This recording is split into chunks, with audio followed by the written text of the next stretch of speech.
So I also cut this one a little too short, or bent it a little too short. My friend Peter, you want to be in the video? He said no. He came up with this idea. I'm gonna cut some slots. Basically just right there. Just cut it out a little bit, and then this sheet will go inside of this one. And this one will still go outside, so got this, got that, here I go. I have some tacks here, and then there's some tacks here. Those were the hard ones because I had to push on the back side of this so it was flush and there was no gap, and that was hard. So right here, yeah, here we go.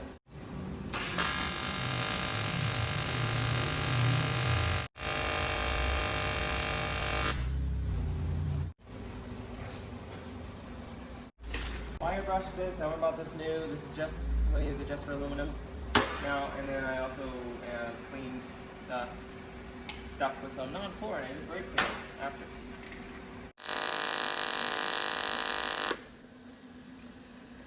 This is gonna be a shitload of welding to get all the way there and there and there. Come back and show you once I have some more done. First time. This is not my first time welding, but pretty much my first time doing something big, and I'm feeling pretty good about it. They're not all even and anything like that, but you know what? I'm happy with it. This corner will be fun.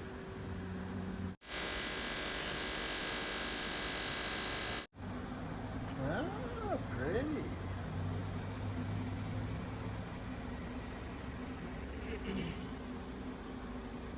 I did use the thicker rod right here because it was just trying to blow out. The 1/16th that you used? I started like right there with 1/16, and I did that with 1/16, and all this. But it sucks it out. It's probably be better if I used 3/32 more efficiently. Like just I could probably travel a little faster with 3/32 than I am. With 1/16, it just Burns through pretty fast. it sucks it in. I mean, it works, but the thing is, I have to readjust. Like I go and then I readjust it, and I go however much, and readjust it. I think I'm gonna find something else to weld to let this whole side cool a little bit so I can finish that. I'll finish this later. So, because of how we pushed this side into this slot and all this, we got this gap going on right here, and it must be filled. I'm gonna weld this way to that direction.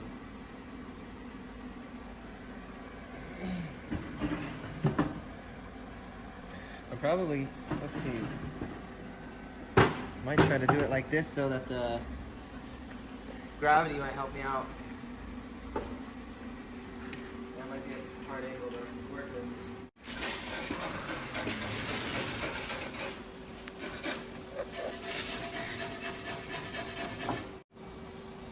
Doing a good job.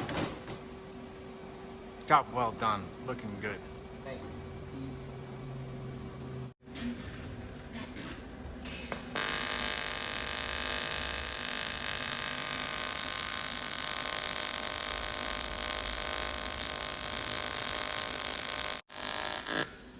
Oh, hey!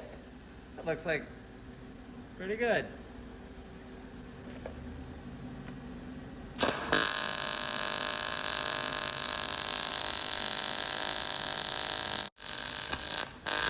What happened? Why'd we explode? Right? When you say that's turned out pretty well? Not bad. I was talking to them. Not you. Alright. I don't know why that happened, but let's keep going. I'm responding for that. Oh. That's so crazy.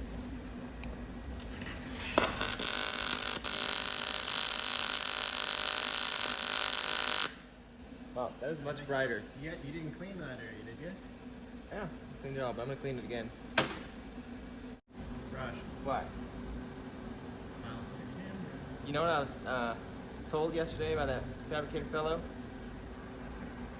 He said that when you weld a cube shut, when you get to the end, it doesn't work. It starts to blow out and everything. Obviously, this is not the case because there's still a bunch of gap. But because there's no oxygen inside, this is eating all the oxygen. And so I might have to drill a hole in one of the respective areas where I will have the fuel level sending unit stuff. But also, look at my tungsten. It's a little droopy.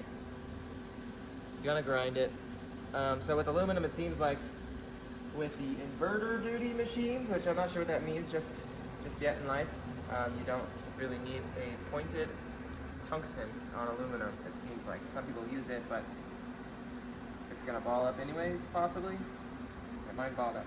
And when it balls up, I've been doing all this balled up, and it seems to be all right.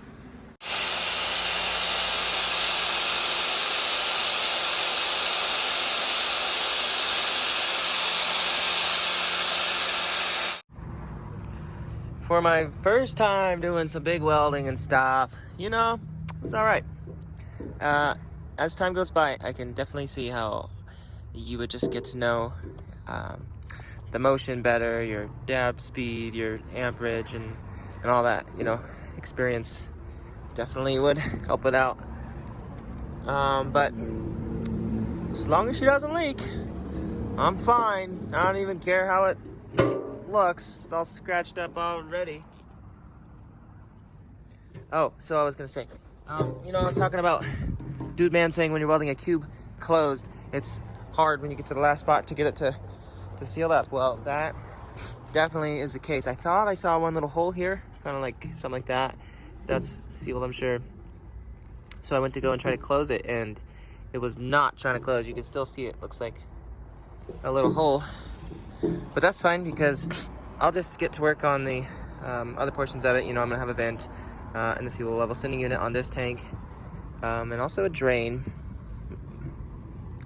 So I'll blueprint out those things and then finish that up.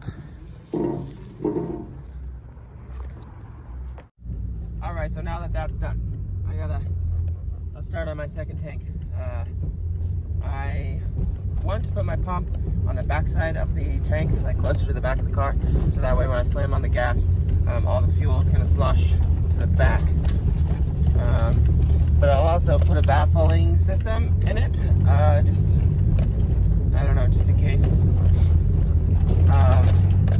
So I already have some lines that I made up for my last setup. They are PTFE Vibrant, one's a -8, one's a -6 line, and it might be long enough to get to the back of the tank without me changing the lines. So what I'm gonna do next in life is look at where I think those lines can end on the tank, and then place my pump accordingly as far back as possible, and I'll have to just roughly mount it in the sheet that it'll sit. That way I can have a reference on where it starts and ends and all that to build some baffling. So there's a lot to this. All right, so I've been trying to think about just how exactly this will work. Actually, today, you know, I can't go any further because I need to figure out where to mount the pump in the ideal situation, or the optimal situation. Underneath the car, the tank is going to go in this area, right? Well, this is a giant low spot. There's a high spot. There's a high spot. Initially, I thought I'd be putting it right there, but the pump, especially because these can fit there originally. I mean, you know, just figure out my words. So that is very little space. Once you put like something flat right here, you know, very little space. It'd be maybe difficult to mount these. It probably wouldn't be, like I'd have a lot of room, but this just seems, I could think about it. Oh, I don't want it in front because all the fuel's gonna slosh to the back.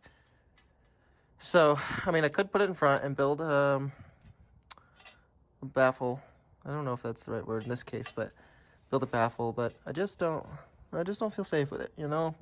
I'd much rather have the tank in the back. I mean, the pump. I'm gonna smash all the VTEC. So, here's what I'm gonna do. I was trying to not extend these because that means I have to buy more fittings and stuff. But I will be running this over here. And also with this tank in this place, it is, it's probably about this much shorter or longer, taller. It sits lower than this. I'm going to be reducing ground clearance a little bit, but that's okay. And if in the end it seems terrible, then I will just do it all again or something like that. But I'm going to run these along the side, and there'll be a space where they can go over into the top of the tank, where the fuel pump will be right here in the very back of the tank. I'll probably use this bar to mount the tank. That's my plan. I'll probably use these bolts to secure these guys. It's pretty unfortunate that I have to lengthen these and all that, but I'll do it. I'll just get some various straight pieces, hose ends, connectors, this and that, whatever. For those, so this guy, plan is it's gonna go here. It's not touching the bottom, not fully, like it would be fine really, but I want that thing touching. I would rather it be flat if I can, but I have to modify this in order for that to happen. If I just lengthened the fuel pump, which I can do by getting rid of these arms on the bottom and then sliding it down a little and locking it in place again. I might see how feasible that is, but then it might be kind of cramming this in a weird way. So another option I'm thinking is to cut this on both sides and then bend it, like cut a V into it and then bend it back, and that would make this longer, and it would get it where I want, like this pad thing at the bottom. The filter be right at the bottom, and it would suck it all until the very end. See, right now I can't just do that because, well, I already told you this is going to be sitting up too high if I or it'd be crammed to the wall. Anywho, I think I have to modify this so that I can have this sitting down lower. And now it is fully all up in this corner, which we need to keep things equal. It's all the way in the back. That's great for slamming on the gas, which is when I'm really going to be needing all the fuel. You know, when I'm at 1,000,000 pounds of boost, I don't want to run lean. So fuel in the back, this is good. It's a darn shame. I would, you know, it'd be easier to have it in the front, but I don't want to blow up. I don't want to die. I want this to work. So this is favoring the right side totally. So a hard right corner would inertia the fuel all the way to this side. And, you know, I mean, if I had too little fuel, that's all I'm talking about, then it would run this dry. Now, we're talking about functionality and things not going wrong and this being a street car here. And also all-wheel drive donuts in whichever direction I prefer, right or left. So I'll just build some baffling, of course. You knew I was going to say that, right? This guy. Yeah, I'm getting this thing all dirty. But that's okay. I'm going to clean it. Put that there, and then here's some scrap sheet piece. I'll probably do a diagonal thing. Or maybe I'll just do it straight across. Straight across would be fine. I mean, I'd have to be pretty low on fuel for that not to be fine, but I could also do a diagonal thing.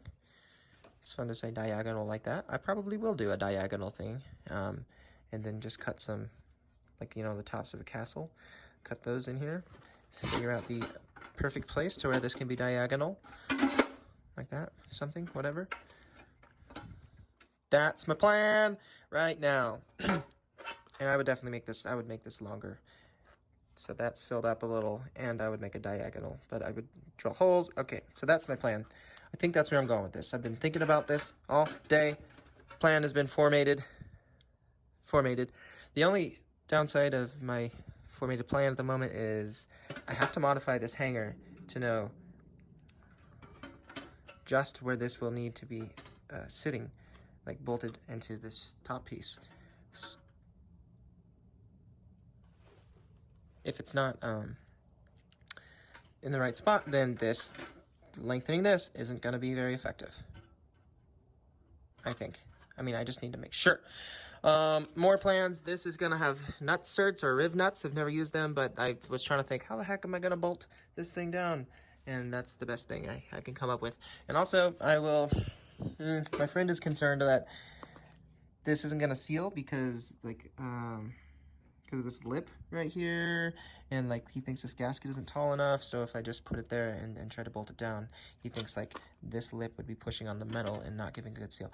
I think that the gasket's probably tall enough, but it's like just right there. I may cut a circle, a big circle, and then cut a hole in the middle of it, and then weld it here as like a, I don't know, flange or something you want to call, to also add some strength, but raise this up so that this can sit a little bit more better. And then weld it on, of course, and then riv nut through that. Riv nut through 2 sheets, basically. That's my plan. So next step, modify this hanger so I can lengthen it. I'm gonna do that tomorrow. And once that's lengthened, then I can figure out exactly where to drill my holes here. I'll probably just get another factory hanger and chop this off and use this as a template, so I don't have to think so much about how to do this very simple thing. Or maybe I won't. Maybe I'll just... No, I'm gonna just measure it. Way easier. Then rib nuts. Rib nut that thing. Well, no. Then that circular plate, if I decide that I'm gonna do that. Weld the circular plate. And then drill it. And then rib nuts. Then make sure that's fine. Then baffling. Then weld it shut. Then, at some point, do my hose in, which I have this off at the moment. So this is gonna go like that. Oh, I'm not even sure that it's ending at the optimal space, but I'll figure that out. I need to mount this back in the car. This little guy, this is actually from a 96-98, or maybe it's the DX version sort of thing, I'm not sure.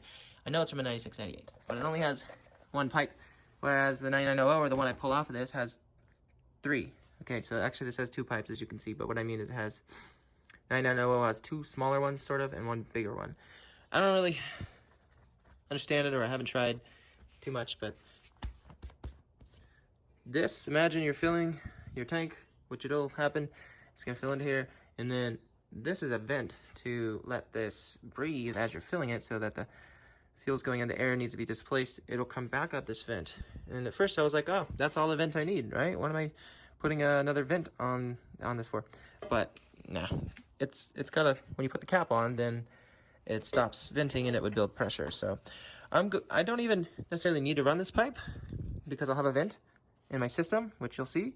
But I think this will aid in filling faster than not having it. And if I didn't run it, then I would need to like cap it off, which wouldn't be terribly hard, but might as well.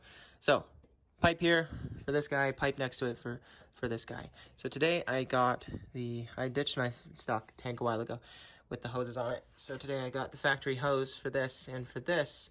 That way when I go into a material store to get some aluminum tube, I can just try to put the hose on and see how it fits, because it needs to be the same size as this side and that tank side, obviously.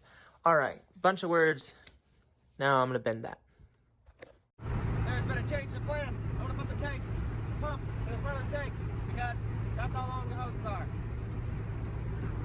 And buying new hoses is gonna take like a while, because they're PTFE line, and I can't buy those midtown. So pump in front with excellent baffling. That is the plan. Tools for success. So I got this tubey that'll go in there. So I'm gonna weld some of this onto the tank as from the filler. It'll go in. Or if you don't, you'll see. Same with this for the vent. It's the right size. That's the factory hose, which fits obviously the tube size on the factory filler.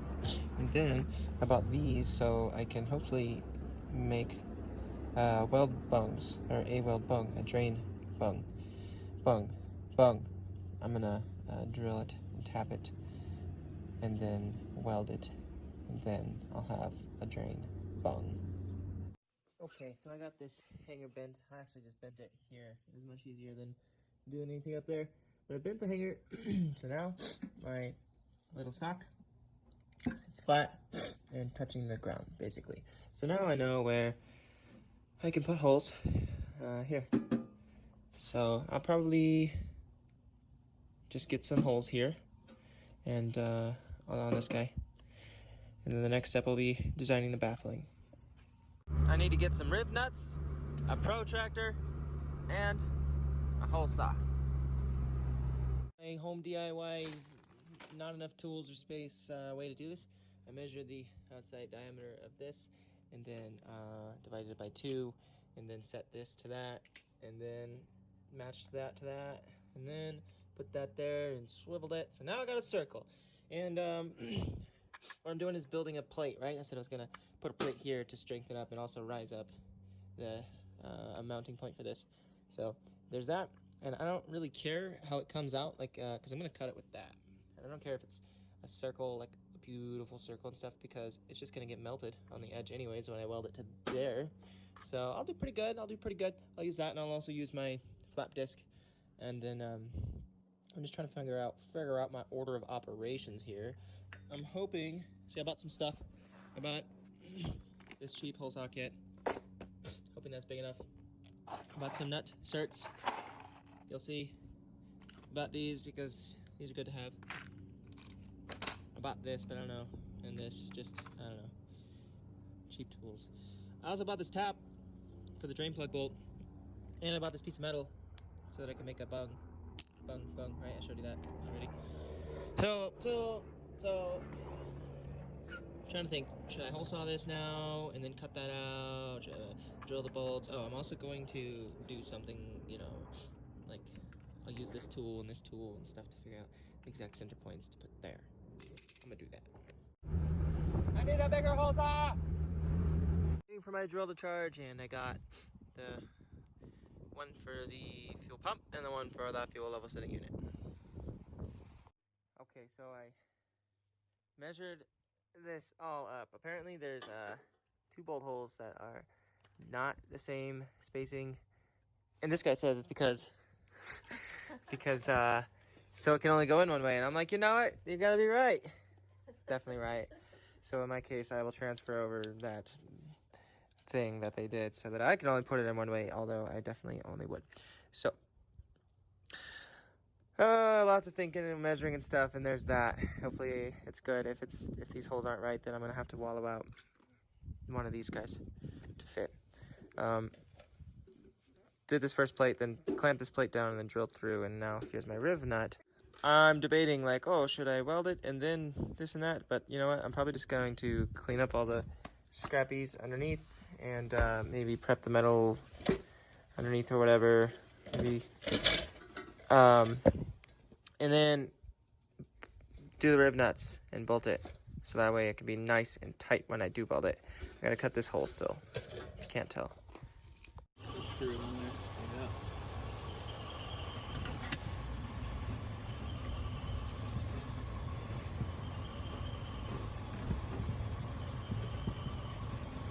So that's it? That's it. Like that. So, here's half of my thingy. And fuel pump in there. I'm kind of just using, this is very light and easy to maneuver, so I pushed it up in there, and this is just, there's a straight connector on the end of the hose, while this one has a 90, so this one works out well. This one does not. Like, if I put the connector on, it goes into the wall, which I kind of thought might happen. I'll show you what I mean. 90, this is the fuel 2, like a fuel 2 engine. And then this is the fuel return, but it doesn't work because it hits in this area. So this works out well. This works out quite well. What I'm going to do, sadly, I do have to order some fittings from the internet, which will take some time to get here, but I'm gonna get a bulkhead fitting like this, but in 6AN.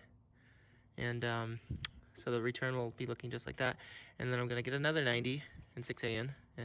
So they'll both have just 90s that can come over the front and tackle to there. So that, let's see, the 6AN is just a return. It's that cutoff deal that used to be the feed. in the stock situation. I'm on a road trip editing this video, and it's getting really long, so I'm going to make it 3 parts. So click on part 3.